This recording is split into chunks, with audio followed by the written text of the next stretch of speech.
He tells President Buhari his intervention is a little too late. Audit report of 2016 budget accuses presidency of illegally moving 14 billion naira to establish army barracks. On the international scene, Cuba's National Assembly adopts new constitution. And in sport, Flying Eagles destroy Mauritania, qualify for 2019 Total Africa Cup of Nations.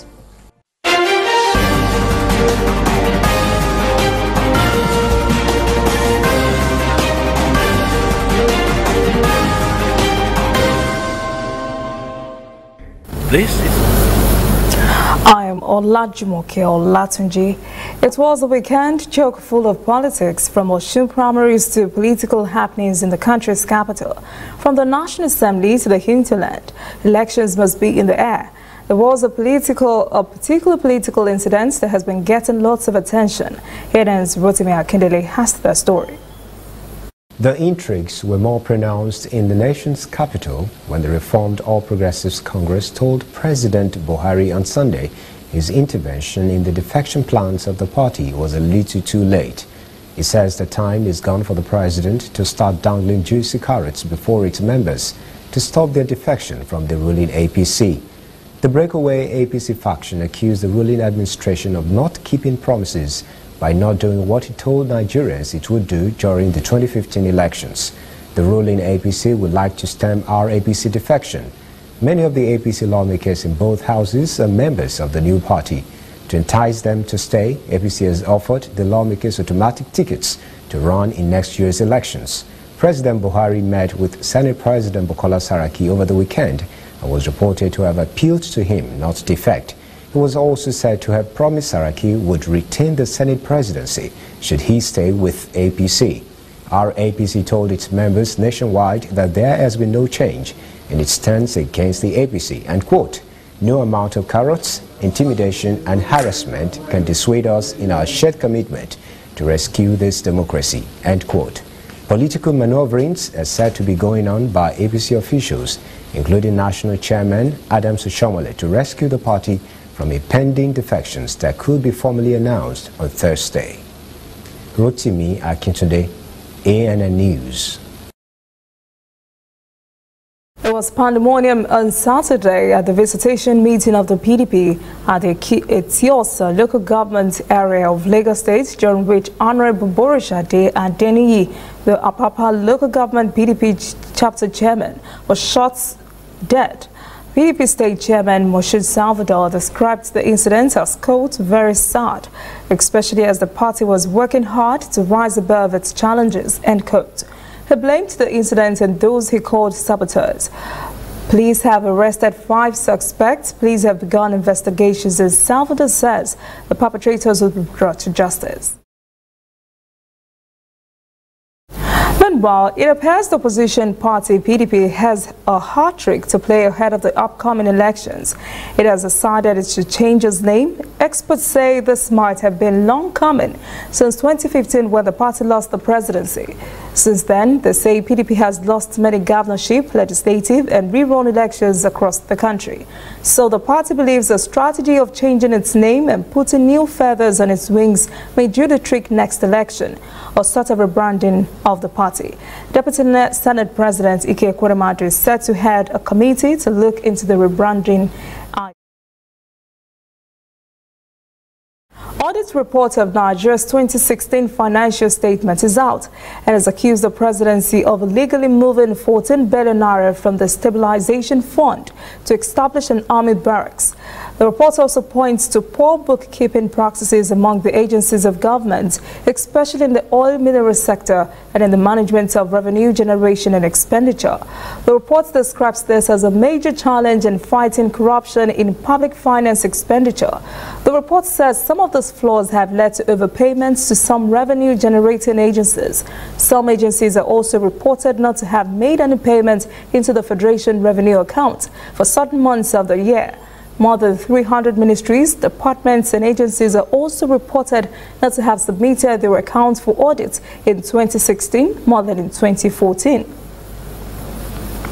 Still Still on elections and politics, the entire Nigerian populace is beginning to key into next year's election. Debates are going on in different circles on what they believe would happen. Will the elections be free, fair and credible? Will the loser accept the results? Which party has an upper hand? Well, there's another concern of the British government. It just wants to assist INEC to put on a free, fair and credible elections. To that end, UK International Development Secretary Penny Mordaunt has promised her country would continue to work with the Independent National Electoral Commission to ensure that outcome. She met with INEC's chairman, Mahmood Yakubu, in Abuja over the weekend. She said her country strongly supports INEC to carry out its constitutional role, free from political pressure and intimidation. She then urged INEC to be neutral and impartial in applying electoral laws to build voter trust and confidence. Away from politics, many are wondering what the government can do to make the Kaduna-Abuja highway safe for travelers. There are frequent ambushes and attacks on the highway by bandits. Another attack just happened on Sunday when scores of travelers were abducted and many killed. An eyewitness said the attack lasted for about an hour. He also said an army officer and his daughter were shot to death, likewise a policeman. Witnesses said security officers on the scene refused to engage the kidnappers, claiming they were waiting for reinforcements. Now we go to Ekiti State, where it seems a post-election drama is unfolding and maybe more to come. This time, the state workers who belong to Ekiti State Organized Labour have put Governor Adele Fayose on a 14-day notice to pay all salary and pensions arrears before a new government takes office in October. Governor-elect Kayode Fayemi also weighed in on the matter, advising Governor Fayose to clear up the $5.5 billion outstanding salaries with a fresh June federal allocation. He said the condition of service of an average Ekiti worker is deplorable despite huge federal allocations to the state between 2014 and now. Ekiti State now owes its employees 9-month salary arrears. Religion in Nigeria is said to be a personal thing. Each Nigerian is supposed to have the right to decide how, when and which higher being to worship. But that doesn't seem to be the practice at the Nigeria Immigration Office in Ikoyi, Lagos, where it is reported officers compel staffers and applicants to join them in morning Christian devotions. The Muslim rights concern is crying foul and is asking immigration authorities and the federal government to help stop the religious crisis at that location. The organization says it has received hundreds of reports that those who visit the immigration office in Ikoyi early in the morning were being forced to partake in Christian prayers and evangelical devotion without any regard for their religious leanings. The Muslim human rights group says no Muslim should be forced to participate in religious activities different from his faith. Now to business. Nigeria's consumers' prices rose at the slowest pace in 2.5 years in June, as food prices climbed the least since March 2016. Inflation rate fell even as the Nigerian government started releasing funding for its record 2016 budget of 9 trillion naira, which analysts had thought would cause a price increase. With 2019 elections ahead, price pressures are still expected to kick in on election-related spending. Central Bank Monetary Policy Committee will announce decisions tomorrow on its main interest rates, which have stayed at 14% for 2 years now. Still on business stimulation between Nigerian governments, businesses, organizations and China has been gaining ground in recent years. One of such business forums is just organized by First Bank of Nigeria, which it says is to strengthen business and economic partnership between Nigeria and China. Bank Managing Director Adeshola Adeduntun says the business relationship with China is of utmost importance. A representative office was opened in Beijing in 2010. She said the branch caters to the growing needs of the Sino-Nigeria businesses. It also provides support in channeling trade flows between both countries. If you live in Lagos, you're definitely aware of the nuisance caused daily by container and oil tanker trucks on Lagos roads and the main artery that leads to the Nigerian ports. These trucks actually block lanes for days on end, causing traffic to snarl for hours. More than 12,000 of these trucks are illegally parked like that in different parts of Lagos every day. The entire stretch of dual carriage Apapa-Oshodi Expressway has been invaded and seized by more than 5,000 articulated trucks, causing endless gridlock. Yesterday was an especially bad traffic day because of the recent 10-day suspension of 4 major shipping lines by Nigerian Port Authority. NPA says the suspension is a result of protests by truck drivers at the Lagos port. It truly has been a nightmare getting around some parts of Lagos, but the police say they are not sitting idly by, but doing something about it. Lagos Police Commissioner Imohime Edgar said the command will ensure that the Surulere axis and the Apapa-Oshodi Expressway are no longer locked down by tanker and container trucks. Edgar says the police command, along with other security agencies, is working to find lasting solutions to the problems. It sure will be nice to clear up those words. We'll take a break now. I'll be back after this message. Stay with us.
Shining our eyes on breaking news, whether in the east or in the west, with Al-Shabaab in Somalia and Boko Haram in Nigeria, with turbulence in the north and agitation in the south. Wherever you live in Nigeria, wherever news happens in Africa, we've got it covered. ANN News, connecting Africans in a truly African spirit. Welcome back. This is ANN News. Let's get an update on African stories. Gunmen in South Africa have reported to have ambushed and killed 11 taxi drivers. The drivers are from Gauteng province. They were traveling to Johannesburg on Saturday night when gunshots were fired at their minibus. 4 more persons were critically injured. The motive is unclear, but rivalry between groups running minibus taxi routes in South Africa has led to violence in the past. Minibus taxis are the most popular forms of transportation in South Africa. The attack comes days after deadly shootings in Johannesburg. Ethiopia police have seized huge cash sums in arms across the country in the past week. Close to $10 million in cash was intercepted in a multi-agency operation in and outside the capital, Addis Ababa. Authorities say the operation was conducted jointly with the National Intelligence and Security Service and Oromia Regional Police with support from the public. More than 1,000 weapons were also seized during the operation. Authorities in Bill capital Cameroon's southwest region has warned the public against what they called the ghost town phenomenon.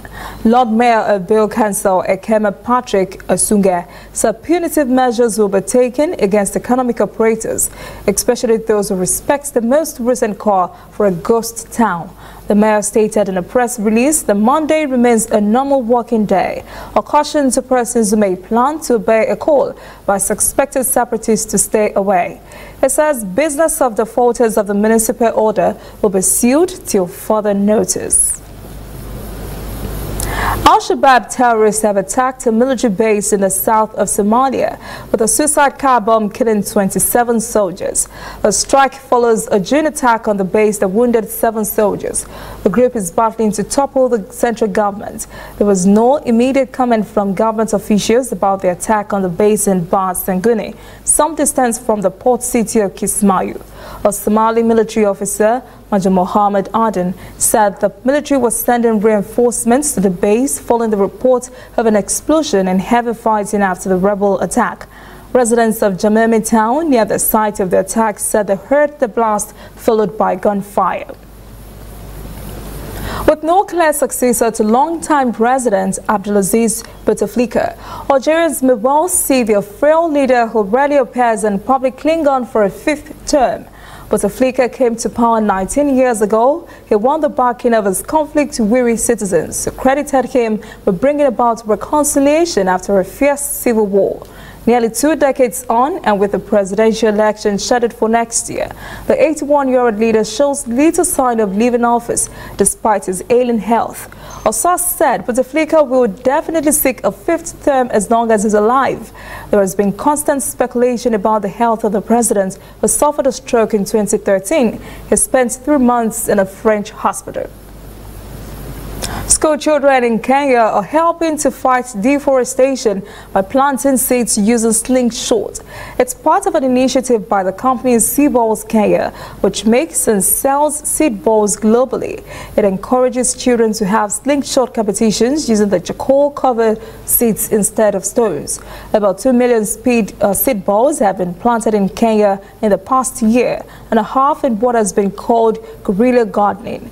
Kenya's government has recognized the threat from deforestation and earlier this year imposed a temporary logging ban that was extended in May by another 6 months. Chinese President Xi Jinping and Senegalese President Macky Sall have vowed to create better China-Senegal ties. Xi said he and Sall agreed to elevate the two countries' ties to comprehensive strategic cooperative partnership 2 years ago. He said with joint efforts, political mutual trust deepened and economic and trade cooperation made fruitful results. Sall thanked China's support for Senegal's economic and social development and revitalization plan. In an obvious response to China, he added that Senegal upholds one China principle and is committed to deepening strategic partnership between the two countries.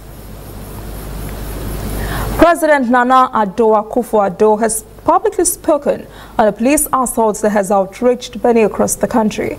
The president said he supports the Ghana Police Service in disciplinary measures they are taking against the erring officer. The officer, identified as Lance Corporal Godze Frederick, was filmed assaulting a nursing mother who had gone to withdraw money from a bank. Viral video of the incident led to social media outrage and calls for the prosecution of the officer. We'll take another short break. Please stay with us. If you know fit go internet or follow for Twitter, you know fit snap photo send or get it photo send. Now because you dey use Palasa, your phone no dey answer. See me see wahala. My brother, go get smartphone, yeah. Drop that Palasa phone. Phone wey no go for your hand, yeah. Drop that Palasa phone. Phone wey no fit take selfie. Drop that Palasa phone. No be correct phone, yeah. Drop that Palasa phone. Upgrade to a smartphone today and get double data for 6 months on any MTN data bundle you buy. Simply purchase a smartphone from any store, anywhere in Nigeria, or bring your current smartphone from any network. Insert your MTN SIM card to start enjoying your double data bonus. Offer is open to all new and existing MTN subscribers. Join the largest smartphone movement today. Make it up for your hand,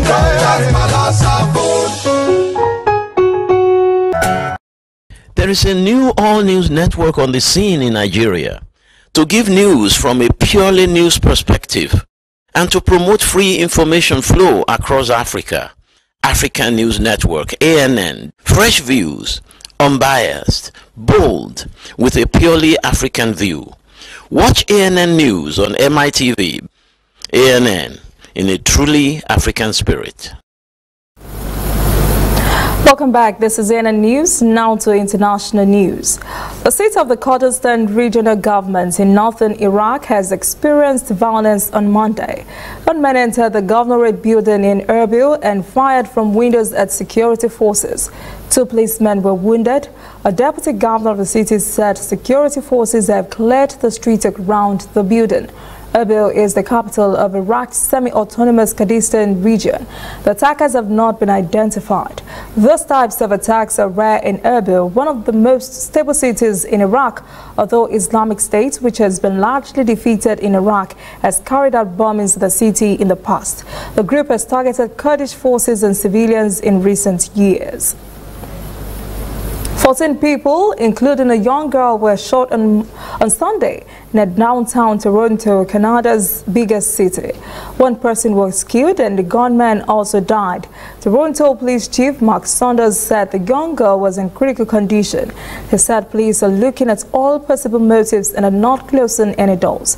Paramedics, firefighters and police converged on the shooting site in Toronto's East End, which has many popular restaurants, cafes and shops. Toronto is grappling with a sharp rise in gun violence this year. Police data last week showed threats from gun violence in the city jumped 53% to 26 so far in 2018 from the same period last year, with the number of shootings rising 13%.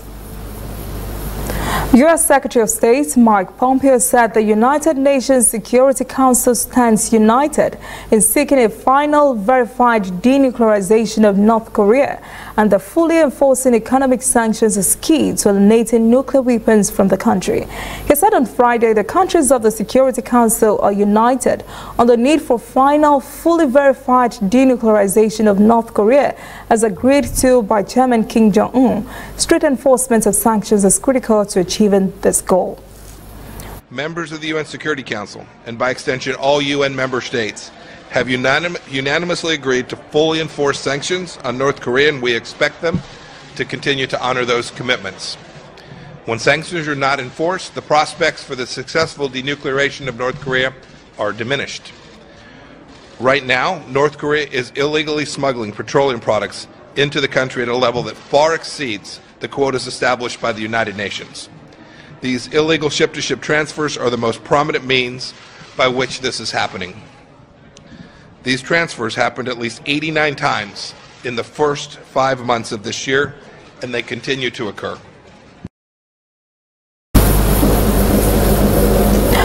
U.S. Secretary of State Mike Pompeo speaking there.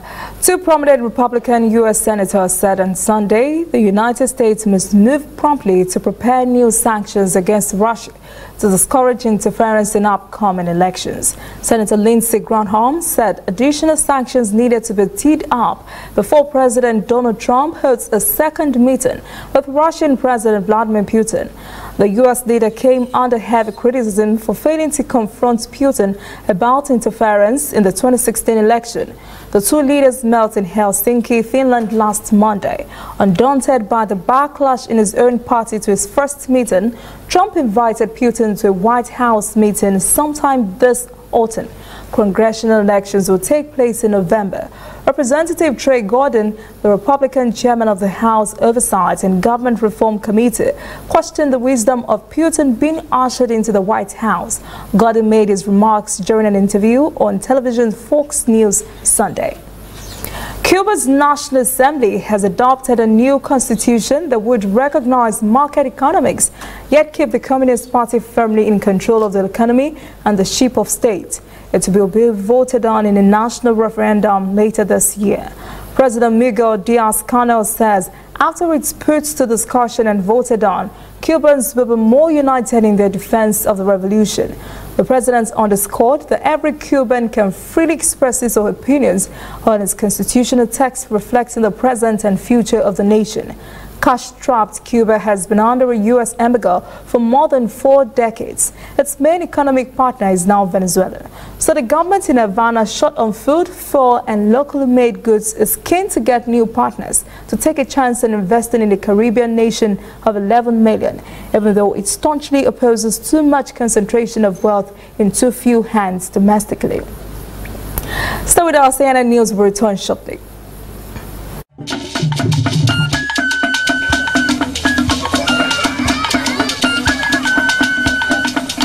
Are you sure you want to do this?